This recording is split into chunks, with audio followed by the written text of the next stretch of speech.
네, 안녕하십니까. 2021년 10월 14일, 수가 오타가 났네요. 목요일 출퇴근 경제 공부에 대한 부분입니다. 14일자의 기사에 대한 부분이고, 사실은 뭐 내일이 된다 해서 이 내용들이 뭐 크게 변하지 않는 내용들이라 그냥 똑같이 인지하고 계시면 될 것 같습니다. 제가 생각했을 때, 지금 현재 여러분들 기준으로 어젯밤이죠. 어젯밤에 증시가 아직 좋습니다. 굉장히 좋고 우리나라도 많이 반등했고 유럽도 굉장히 빠르게 반등을 하고 있어서 오늘자 증시도 괜찮지 않을까? 다시 오늘까지로 해서 3천을 찍지 않을까라고 저 혼자 예상을 해봅니다.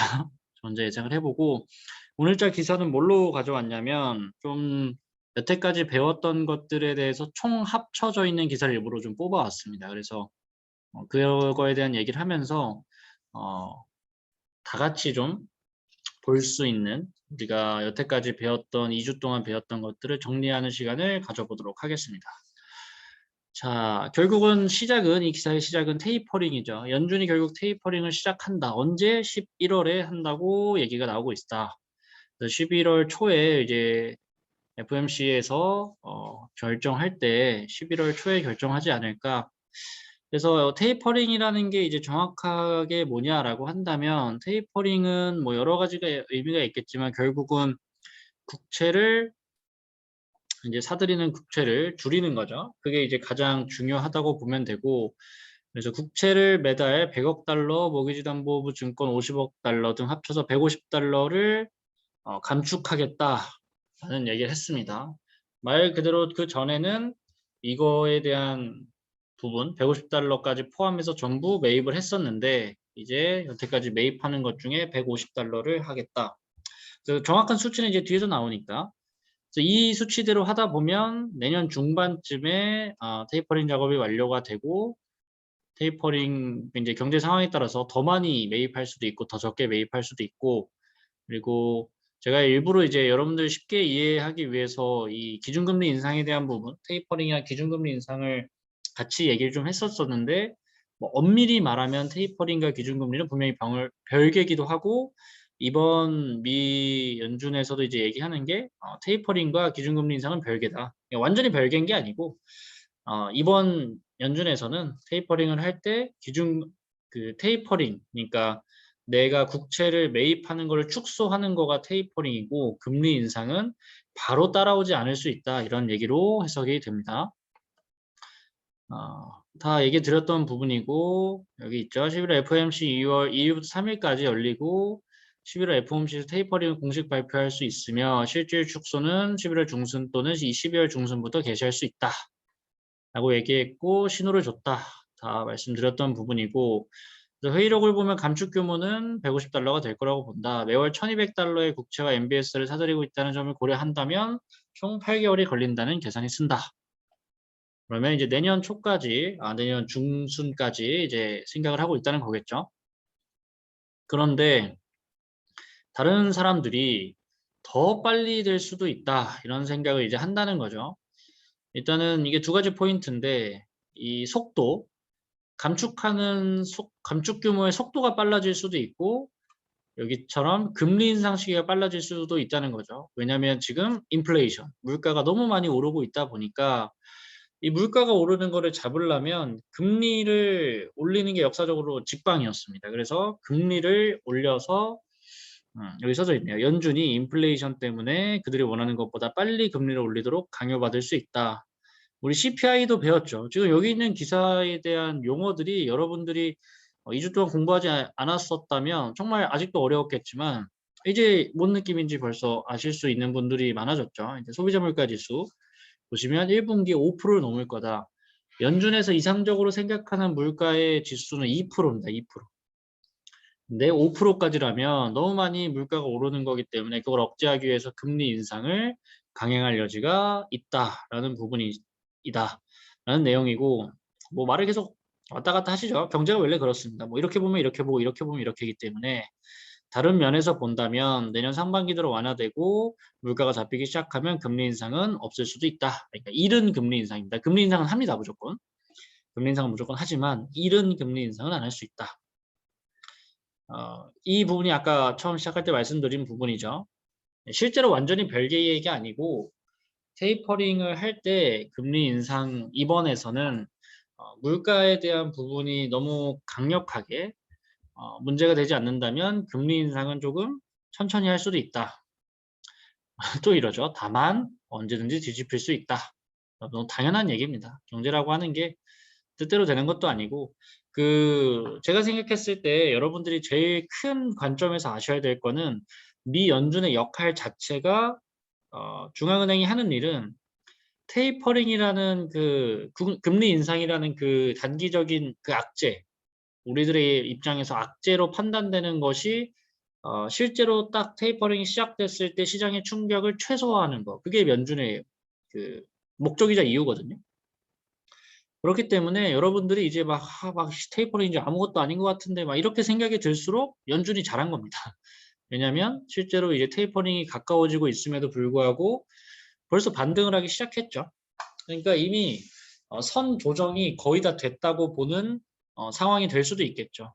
실제로 10월 14일인데 지금 이제 여러분들 10월 15일이겠죠. 2021년 뭐 연말쯤에 테이퍼링이 이제 시작되고도 남았을 때 주가가 이미 안정화돼서 탄탄한 대로 올라갈 수도 있는 겁니다. 왜냐하면 경기라는 거는 이미 선행하는 거기 때문에 주식이라고 하는 거는 선행하는 거기 때문에 실제로 일어나는 것보다 조금 더 빨리 움직인다는 거를 기억을 해주시면 될 것 같아요. 참 이런 말이 기사에 이제 문제죠.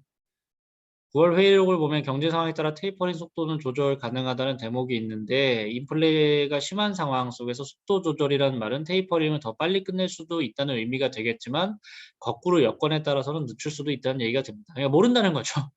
모른다는 말을 굉장히 길게 써놨습니다. 여기서부터는 조금 뭐 포인트가 있죠. 인플레는 이제 지속적이다. 중고차에서 렌트 유가, 우리 유가 얘기도 했었죠. 그래서 지금의 인플레에 대한 부분이 우리 유가 그리고 렌트에 대한 부분이 많이 올라가고 있다라고 하는 거죠.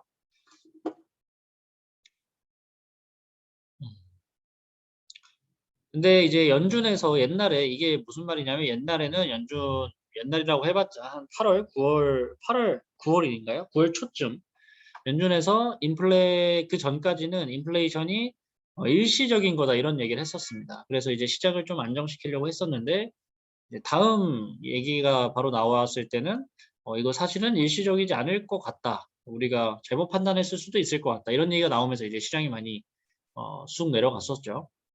근데 지금 입장에서 봤을 때는 인플레가 이제 일시적이지 않을 거라고 입을 모으고 있기도 하고 저도 그렇다고 생각을 합니다. 조치가 조금 될 확률이 크다고 봐요. 왜냐하면 이거는 공급에 대한 문제도 껴있는 인플레이션이기 때문에 단순한 인플레이션이 아니라서 금리가 좀 관여될 여지가 생각보다 크다라고 생각을 하고 있습니다. 마지막 밀가의 한 관계자는 컨센서스는 11월 FOMC에서 테이퍼링을 공식 발표한다는 것이며 안 하면 더 이상한데 중요한 것은 테이퍼링은 아무도 신경을 쓰지 않는다는 점. 지금은 모두가 인플레이션만 신경 쓰고 있다고 강조했습니다. 이게 마지막 중요 포인트일 것 같습니다. 그래서 결론은 테이퍼링에 대한 이슈는 이제 거의 지나갔고 금리 인상, 인플레이션, 공급난 이 정도가 메인 리스크다라고 설명할 수 있을 것 같습니다. 용어는 두 개를 했는데요. 기준금리라고 해서 우리나라에서 한국은행에서 정하는 기준이 되는 금리라고 보시면 됩니다. 이거에 따라서 뭐 별의별 금리가 다 정해지는데 이제 뭐 예적금 금리가 대표적이겠죠. 현재는 0.75%였고 코로나가 시작되고 0.5%까지 떨어졌다가 1년하고 거의 6개월 정도 유지되다가 0.75%로 올라왔습니다. 기준금리는 한 번 인상될 때마다 0.25%씩 오르기 때문에 지금으로부터 두 번 인상이 되면 1.25%가 상상이 되는데 제가 생각했을 때 맥스로 3번 그리고 평균적으로는 한두 번 정도 더 올리지 않을까 1%에서 1.25% 정도로 올리지 않을까 싶습니다. 경제는 항상 과대평가되는 경우가 많기 때문에 예를 들어서 미국이 뭐 금리를 3%로 올릴 거다 해도 실제로는 뭐 2%까지밖에 못 오릅니다. 그런 경향이 좀 많아요. 그렇기 때문에 여러분들도 금리가 지금 대부분의 전문가들이 1.5%까지 보고 있거든요. 근데 저는 아직 1.5%는 좀 과하다고 생각을 하고 그 전까지 딱 인상되지 않을까라고 생각을 하고 있습니다. MBS는 좀 여러분들한테 어려운 단어고 익숙하지 않은 단어긴 하죠. 그래서 예시를 제가 그대로 가져왔는데 결국은 그 엮인 회사, 엮인 곳이 굉장히 많죠. 읽어보시면 MBS는 금융기관이 주택을 담보로 만기에서 20년 또는 30년짜리 장기 대출을 해준 주택 저당 채권 여기까지.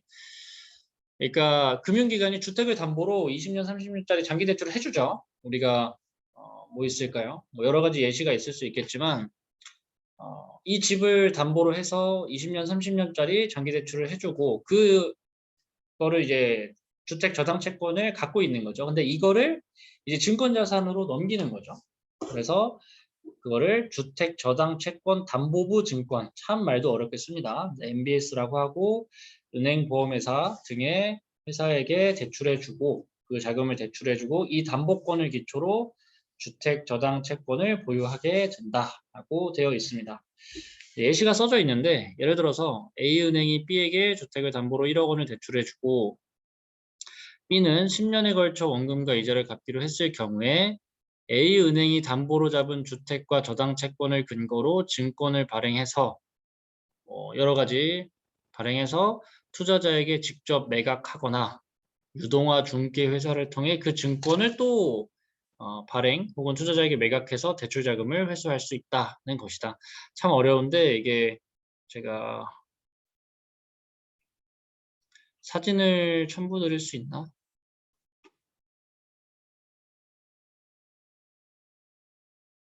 제 철학이긴 한데 여러분들이 알면 좋은 게 있고 몰라도 되는 부분이 있는데 이거는 거의 몰라도 되는 부분이다 보니까 어디 갔지?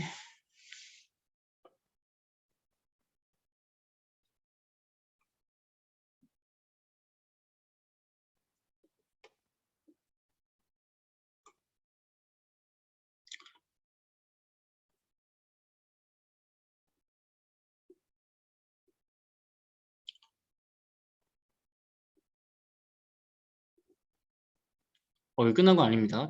저요.